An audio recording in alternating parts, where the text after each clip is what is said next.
जादुई साड़ी का जादू। बहुत समय पहले की बात है। किशनगंज नामक गांव में राम अपनी पत्नी मीरा और अपनी बेटी सीता के साथ रहा करता था। राम और उसका परिवार बहुत गरीब था। राम दिन रात दूसरों के खेतों में मेहनत मजदूरी करके अपने परिवार का पालन पोषण करता था। उसकी पत्नी मीरा भी दूसरों के घरों में खाना बनाने का काम करके कुछ पैसे कमा लेती थी। इस तरह दोनों पति पत्नी मेहनत से अपना घर परिवार चला रहे थे।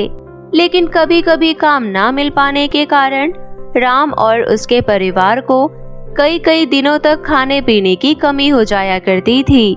गरीब होने के बावजूद राम अपनी पत्नी मीरा और बेटी सीता से बहुत प्यार करता था और उन्हें कभी किसी तरह का दुख नहीं होने देता था।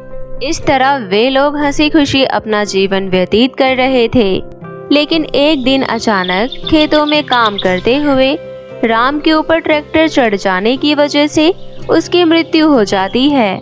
जब इस बात का पता उसकी पत्नी मीरा और बेटी सीता को चलती है तो उन दोनों का रो रो कर बहुत बुरा हाल हो जाता है। हे भगवान, ये आपने क्या कर दिया? आपने मुझसे मेरे पति को क्यों छीन लिया? हम लोग बड़ी मुश्किल से तो दूसरों के यहाँ काम करके अपना घर परिवार चला पा रहे थे, लेकिन अब उनके जाने के बाद हमारा कोई सहारा नहीं बचा। अब हम दोनों माँ बेटी किसके सहारे अपना जीवन व्यतीत करेंगे? अब मैं अकेली अपनी बेटी सीता की देखभाल कैसे कर पाऊंगी? पापा, आप हमें छोड़कर क्यों चले गए? मम्मी और मैं किसके सहारे जिएंगे? आपके अलावा हमारे इस दुनिया में है ही कौन जो हमारा ध्यान रखेगा? लेकिन आपके जाने के बाद तो अब हम बिल्कुल बेसहारा हो गए हैं। राम के गुजर जाने से दोनों माँ बेटियों का रो रो कर बहुत बुरा हाल हो जाता है। कई दिनों तक तो वे दोनों अपने घर से ही नहीं निकलती। लेकिन जैसे जैसे वक्त बीतता जाता है मीरा खुद को थोड़ा संभाल लेती है और वापस से दूसरों के घरों में जाकर खाना बनाने का काम करने लगती है, ताकि उसकी वजह से उसकी बेटी को भूखा ना मरना पड़े और वो अपनी बेटी सीता की परवरिश ठीक ढंग से कर पाए। लेकिन कुछ ही दिनों में अपने पति के गुजर जाने के गम और भूखे रहकर कई कई दिनों तक काम करने की वजह से मीरा की भी मृत्यु हो जाती है। उसकी बेटी सीता अब बिल्कुल अकेली रह जाती है। जिस घर में मीरा खाना बनाने का काम किया करती थी उस घर के मालिक रमेश को सीता के ऊपर दया आ जाती है और वो उसे उसकी माँ की जगह काम पर रख लेते हैं और घर का काम करने के बदले में उसे रहने की थोड़ी सी जगह और खाना पीना दे दिया करते थे। लेकिन रमेश की पत्नी विमला बेटी माया को सीता का घर में रहना बिल्कुल भी अच्छा नहीं लगता था, क्योंकि सीता दिखने में बहुत खूबसूरत थी, जबकि विमला की बेटी माया केवल ठीक ठाक ही लगा करती थी। वो उससे सारा दिन कोई ना कोई काम करवाती ही रहती थी और दोनों खुद घर में पड़े पड़े आराम की जिंदगी जिया करती थी। ऐसे ही दिन बीत रहे होते हैं और अब माया और सीता दोनों काफी बड़ी हो चुकी होती है। रमेश अपनी बेटी माया के लिए एक अच्छा सा लड़का देखकर उसकी शादी तय कर देता है और एक दिन अपनी पत्नी विमला से कहता है, विमला, हमने माया के लिए तो लड़का देखकर उसकी शादी तय कर दी, लेकिन मीरा की बेटी सीता भी हमारी माया की उम्र की ही है, इसलिए मुझे लगता है कि हमें उसके लिए भी एक अच्छा सा लड़का देखकर उसकी भी शादी करा देनी चाहिए। देखो जी, पहले तो आपने अपनी मनमर्जी चलाकर सीता को हमारे घर में रख लिया, लेकिन अब अगर आपने उसके ऊपर ज्यादा मेहरबानी दिखाने की कोशिश की तो मुझसे बुरा कोई नहीं होगा। ना तो वो हमारी बेटी है और न ही हम उसके माता पिता जो उसके लिए लड़का ढूंढते फिरे। अगर आपने दोबारा ऐसी बात की तो मैं अपने मायके चली जाऊंगी अपनी बेटी को लेकर। फिर आप रहते रहना उस नौकरानी की बेटी के साथ और कर लेना उसकी शादी। अरे गुस्सा क्यों होती हो भाग्यवान? मैं तो बस इसलिए पूछ रहा था ताकि उस बेचारी बच्चे का भी थोड़ा भला हो जाए। लेकिन अगर तुम ऐसे मुझे धमकियाँ दोगी तो मैं भला कहाँ जाऊँगा? अच्छा बाबा, नहीं करूँगा आज के बाद दोबारा से ऐसी बात। अब तो खुश हो? अपनी बीवी विमला के मना करने पर रमेश सीता की शादी का ख्याल भी मन से निकाल देता है और अपनी बेटी माया की शादी की तैयारियों में जुट जाता है। वो माया की शादी के लिए सारा जरूरी सामान इकट्ठा करने लगता है और माया की पसंद के हिसाब से उसके लिए शादी में पहनने वाली साड़ी खरीदने के लिए शॉपिंग पर जाता है। तो मन ही मन सोचने लगता है, क्यों ना मैं एक साड़ी सीता के लिए भी खरीद लूं, ताकि माया की शादी में वो भी नई साड़ी पहन सके। हो सकता है शादी में आया हुआ कोई नेक लड़का उसे पसंद करके उससे शादी करने के लिए तैयार हो जाए, तो मेरी पत्नी विमला भी मुझसे नाराज नहीं होगी और उस बेचारी की भी शादी हो जाएगी। ये सोचकर रमेश माया की शादी की साड़ी के साथ साथ सीता के लिए भी एक अच्छी सी साड़ी खरीदकर घर ले आता है। लेकिन जब वो सीता को साड़ी दे रहा होता है, उसकी पत्नी विमला उसे देख लेती है और गुस्से से तिलमिलाते हुए उससे साड़ी छीनकर उसमें आग लगा देती है और चिल्लाते हुए रमेश से कहती है, आपकी हिम्मत कैसे हुई इस नौकरानी के लिए नई साड़ी खरीद कर लाने की? मैंने आपसे पहले भी कहा था कि मुझे ये लड़की बिल्कुल भी पसंद नहीं है, फिर भी आप इसके लिए नई साड़ी खरीद कर ले आए ताकि ये हमारी बेटी की शादी में इस साड़ी को पहनकर तैयार होकर पहुँचे और सभी लोग मेरी बेटी को छोड़कर इसकी तारीफ करने लगे। नहीं विमला, ऐसी बात नहीं है। सीता के पास माया की शादी में पहनने के लिए कोई भी कपड़ा नहीं था। मैं तो इसके लिए साड़ी सिर्फ इसलिए लेकर आया था ताकि ये हमारी बेटी माया की शादी में पहन सके।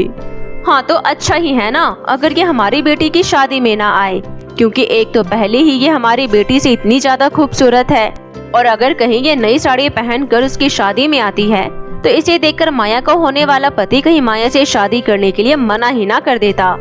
इसलिए मैंने साड़ी में आग लगा दी। अब ना होगी साड़ी ना ये शादी में आ पाएगी। आप लोग चिंता मत करिए, मेरी वजह से ऐसा कुछ नहीं होगा। मैं माया की शादी में जाऊंगी ही नहीं, मैं यहीं घर पर रह लूंगी ताकि मेरी वजह से कोई परेशानी ना हो। तो महारानी को अभी भी लगता है कि मैं इतना सब होने के बाद भी इसको इस घर में और रहने दूंगी। अभी के अभी मेरे इस घर से निकल जा और आज के बाद दोबारा कभी अपनी शक्ल भी मत दिखाना।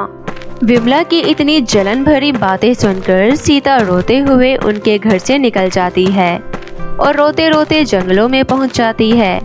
थक कर वो एक पेड़ के नीचे बैठकर आराम करने लगती है और मन ही मन सोचने लगती है, अगर आज मेरे माता पिता जिंदा होते तो मेरे साथ ऐसा कुछ भी नहीं होता और माया की तरह ही मेरे माता पिता भी मेरे लिए एक अच्छा सा लड़का ढूंढकर मेरी शादी करवाते और शादी में पहनने के लिए मेरे लिए एक सुंदर सी साड़ी लेकर आते जिसे पहनकर मैं बिल्कुल परियों जैसी खूबसूरत लगती। लेकिन ना तो मेरे माता पिता अब जिंदा है और ना ही मेरे ये सपने कभी पूरे हो पाएंगे। ये सब सोचकर सीता फिर से तेज तेज रोने लगती है। उसके रोने की आवाज सुनकर उस पेड़ में रहने वाली एक परी अचानक उसके सामने प्रकट हो जाती है और उससे कहती है, बेटी सीता, तो क्या हुआ अगर तुम्हारे माता पिता अब इस दुनिया में नहीं है? मैं एक जादुई परी हूँ।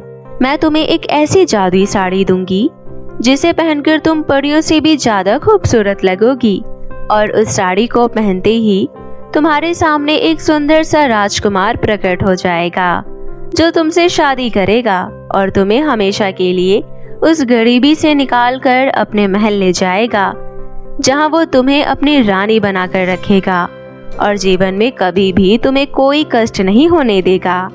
इतना कहकर परी अपनी जादुई छड़ी घुमाकर सीता को वो जादुई साड़ी पहना देती है। उस साड़ी को पहनते ही सीता बिल्कुल नई दुल्हन के जैसी खूबसूरत लगने लगती है और उसके सामने एक बहुत ही सुंदर सा राजकुमार प्रकट हो जाता है।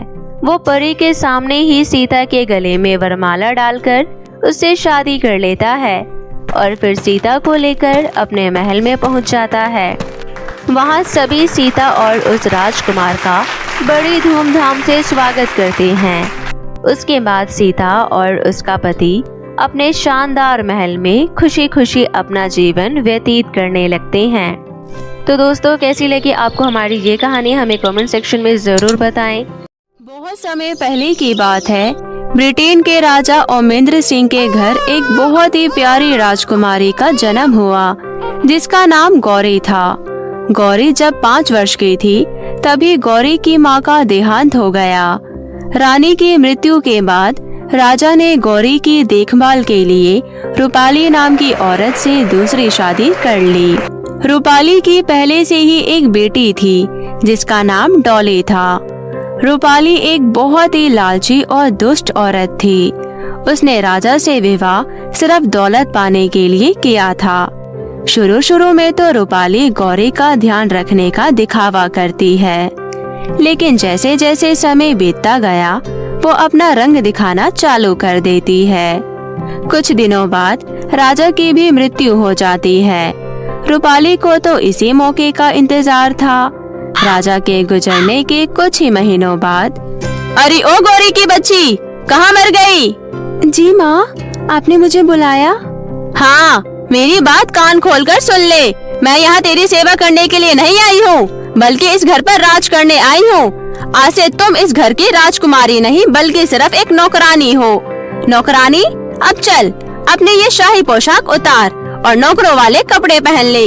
ये कपड़े तुम्हारे ऊपर अच्छे नहीं लग रहे। इस पर तो सिर्फ मेरी बेटी डोली का हक है और वही इस घर की राजकुमारी है, इस महल की इकलौती राजकुमारी, समझी? ठीक है माँ, आप जैसा कहोगी मैं वैसा ही करूँगी। गौरी ने अपने सारे शाही वस्त्र उतार दिए और एक साधारण लड़की बन गई।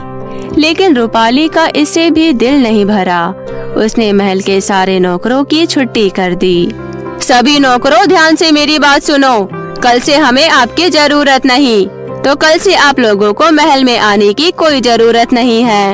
आप लोग घर पर ही आराम कीजिए। नौकरों की छुट्टी कर अब रूपाली महल का सारा काम गौरी से ही करवाने लगी। गौरी बहुत ही मेहनती और समझदार लड़की थी। वो बड़ी ही शालीनता से रूपाली का अत्याचार सहती रही। इधर रूपाली के साथ डॉली भी गौरी को सताने में पीछे नहीं हटती। माँ, मेरे कपड़े कहाँ हैं?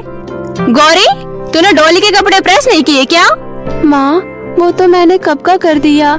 ये रही डॉली के कपड़े। मुझे ये कपड़े नहीं पहनने, मुझे अपने एक दोस्त के पार्टी में जाना है। आज मैं पिंक वाला गाउन पहनूंगी।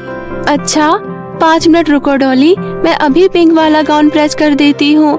अगर तुम मुझे पहले बोलती तो मैं पिंक वाला ही गाउन प्रेस कर देती ना। ये लो हो गया।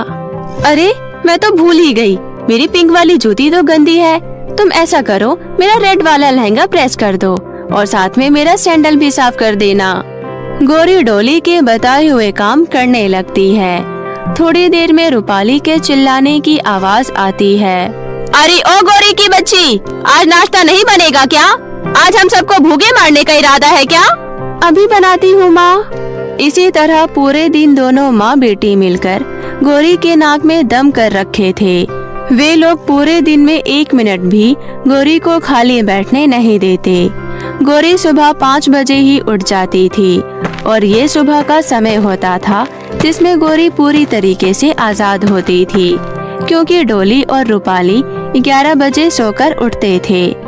गौरी को बगीचे में घूमना, पक्षियों के साथ बातें करना, झरनों पर नहाना बहुत पसंद था। गौरी की एक बहुत प्यारी दोस्त थी बुलबुल।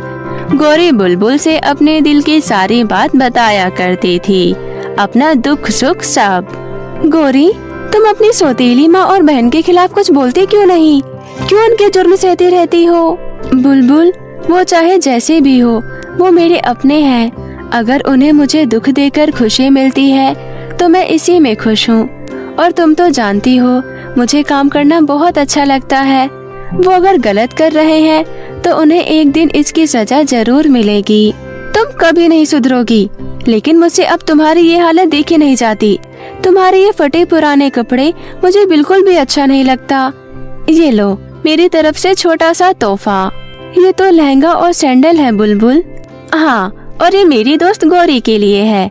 अब से तुम जितनी देर भी इन बाहर की वादियों में बिताओगी, तब तक तुम इसी को पहन कर रखना। घर जाने पर बदल लेना। अब इसके लिए मना नहीं करोगी, क्योंकि मैं तुम्हें नौकरानी के रूप में नहीं देख सकती। अच्छा बाबा, ठीक है, नाराज मत हो, पहनती हूँ। गौरी उस लहंगे और सैंडल को पहनकर बहुत ही खूबसूरत लग रही थी। अब से गौरी जब भी सुबह बगीचे में घूमने आती तब वो वही लहंगा और सैंडल पहन एक राजकुमारी की तरह पूरे वादियों की सैर करती और घर जाने पर नौकरानी वाले कपड़े पहन लेती। ऐसे ही दिन बीत रहे थे। एक दिन राजकुमारी गौरी झरनों पर पानी भर रही थी। तभी उसकी नजर नदी में बह रहे एक राजकुमार पर जाती है। अरे, ये तो कोई डूब रहा है। मुझे जल्दी इनकी जान बचानी होगी, वरना ये पानी में बह जाएंगे। गौरी बिना कुछ सोचे समझे पानी में कूद जाती है और राजकुमार को बचाकर किनारे पर ले आती है। लेकिन राजकुमार के शरीर पर काफी चोटें लगी थी। इस वजह से वो अभी भी बेहोश था। राजकुमारी उसे होश में लाने की पूरी कोशिश करती है। उसके जख्मों पर जड़ी बूटी का लेप लगाती है। थोड़ी ही देर में राजकुमार को होश आ जाता है। अच्छा, तो वह तुम हो जिसने मेरी जान बचाई। मैंने तो जीने की उम्मीद ही छोड़ दी थी। तुम्हारा बहुत बहुत धन्यवाद। आप कौन हैं और आप नदी में कैसे? मैं पोरस राज का राजकुमार प्रेमराज हूँ। मैं शिकार करके घर की तरफ जा रहा था, तभी मेरा मुठभेड़ एक दुष्ट जादूगर कनक से हो गया। काफी देर यूँ चलने के बाद मैंने उसे मार गिराया, लेकिन उसके साथ मैं भी नदी में गिर गया और यहाँ पहुँच गया। अब आप मुझसे मेरे बारे में ही पूछती रहोगी या अपने बारे में भी कुछ बताओगी? देखने में तो आप किसी अप्सरा से कम नहीं लग रही, लेकिन आपकी बहादुरी बता रही है कि आप बहुत ही वीर और साहसी राजकुमारी हैं। गौरी राजकुमार के सवाल का बिना कोई जवाब दिए वहाँ से घर की तरफ रवाना हो जाती है। अरे सुनो तो, कहाँ जा रही हो? अरे अपनी सैंडल तो लेती जाओ। हेलो। लेकिन गौरी उसकी बातों का कोई जवाब नहीं देती और वहाँ से गायब हो जाती है। समय भी काफी ज्यादा हो गया था। रूपाली और डोली दोनों जग गए थे और घर को इतना गंदा देख गौरी के आने का इंतजार कर रहे थे। जल्दी जल्दी में गौरी अपना लहंगा उतारना भूल जाती है और लहंगा पहने ही घर में आ जाती है। गौरी, सच सच बता, कहाँ गई थी? और ये लहंगा कहाँ से आई तेरे पास? माँ, जरूर इसने मेरे लहंगे चुराई होंगे। आखिर इतना महंगा और कीमती लहंगा मेरे सिवा किसी और के पास हो सकता है क्या? चल जल्दी से मेरे लहंगे दे और काम में लग जा। नहीं डोली, ये तुम्हारा लहंगा नहीं है। मैं इस लहंगे को तुम्हें नहीं दे सकती। मैं भी देखती हूँ मेरी बेटी को लहंगा कैसे नहीं देती तू। डोली जबरदस्ती गौरी से वो लहंगा छीन लेती है और अगले दिन उस लहंगे को पहनकर बाहर घूमने चली जाती है। इधर राजकुमार प्रेमराज गौरी की तलाश में इधर उधर भटक रहा था। वो उसे हर जगह तलाश कर रहा था। तभी उसकी नजर डोली के लहंगों पर जाती है। प्रिया, जब से मैंने तुम्हें देखा मुझे तुमसे पहले ही नजर में प्यार हो गया। मैं तुमसे शादी करना चाहता हूँ। क्या तुम मुझसे शादी करोगी?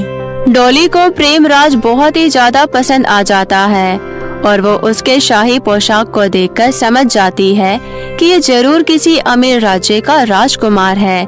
इसलिए वो उसे तुरंत ही हाँ कह देती है। मुझे भी आप बहुत पसंद आए। मैं तो वर्षों से आप जैसे सुंदर और अमीर राजकुमार के सपने देख रही थी। आज पहली बार आपको देखते ही मुझे आपसे प्यार हो गया। राजकुमार को डोली की बातें थोड़ी अजीब लगती है। वो समझ जाता है कि ये वो लड़की नहीं है। फिर वो कंफर्म करने के लिए उसे वो सैंडल दिखाता है जो गौरी उसके पास छोड़कर चली गई थी। वाओ, ये सैंडल तो बहुत ही खूबसूरत है। यकीनन ये आप मेरे लिए लाए हैं। जी नहीं, बल्कि मैं इस सैंडल की मालकिन की तलाश कर रहा हूँ। आप भी क्या मजाक कर रहे हैं? इस सैंडल की मालकिन तो आपके सामने खड़ी है। अच्छा, एक बात बताओ, तुम्हारे घर में तुम्हारे सिवा और कौन कौन है? मेरी माँ और माँ के लाडली मैं। अच्छे से याद करके बताओ, कोई हो जैसे तुम्हारी बहन या तुम्हारी कोई दोस्त। अरे नहीं नहीं, यकीन ना हो तो आप मेरे साथ मेरे घर चलिए, मैं आपको अपनी माँ से मिलवाती हूँ। फिर डॉली राजकुमार को अपने साथ अपने घर ले जाती है। तभी उसकी नजर काम कर रही गौरी पर जाती है। गौरी को देखकर उसे अपनापन सा महसूस होता है। राजकुमार गौरी के पास जाता है। बुरा ना मानो तो आप मुझे ये सैंडल पहनकर दिखा सकती हो। अरे राजकुमार, इस नौकरानी को ये सैंडल पहनाकर क्यों इस सैंडल की तौहीन कर रहे हो? ये तो मेरे ही पैरों के लिए बनी है। तभी राजकुमार डोली को सैंडल पहनने को देता है, लेकिन डोली के पैरों में सैंडल नहीं आती। लेकिन जैसे ही गौरी उस सैंडल को पहनती है उसके पैरों में बिल्कुल सही से आ जाती है। राजकुमार को पूरा यकीन हो जाता है कि जिस लड़की से पहली नजर में उसे प्यार हुआ था वो यही है, और फिर राजकुमार गौरी के सामने शादी का प्रस्ताव रखते हैं और गौरी खुशी खुशी हाँ कर देती है। फिर राजकुमार गौरी से उसकी इस हालत के बारे में पूछता है, लेकिन गौरी कोई जवाब नहीं देती। तभी बुलबुल वहाँ आ जाती है और वह राजकुमार को सब कुछ सच सच बता देती है। राजकुमार को ये सब सुनकर रूपाली और डॉली पर बहुत ही ज्यादा क्रोध आता है। वो उसे सजा के तौर पर 2 वर्ष के लिए कारागार में बंद कर देते हैं और गौरी के साथ शादी करके खुशी खुशी अपना जीवन व्यतीत करने लगते हैं। तो मेरे प्यारे दोस्तों, कैसी लगी आपको मेरी ये कहानी, मुझे कमेंट करके जरूर बताएं और इसे अपने दोस्तों के साथ भी शेयर करें। और हाँ दोस्तों, अगर आपने अब तक मेरे चैनल को सब्सक्राइब नहीं किया है तो जल्दी से नीचे लाल बटन दबाकर अभी सब्सक्राइब कर ले। तो मिलती हूँ आप सभी से फिर किसी नई कहानी के साथ। तब तक आप अपना ध्यान रखें। बाय बाय दोस्तों।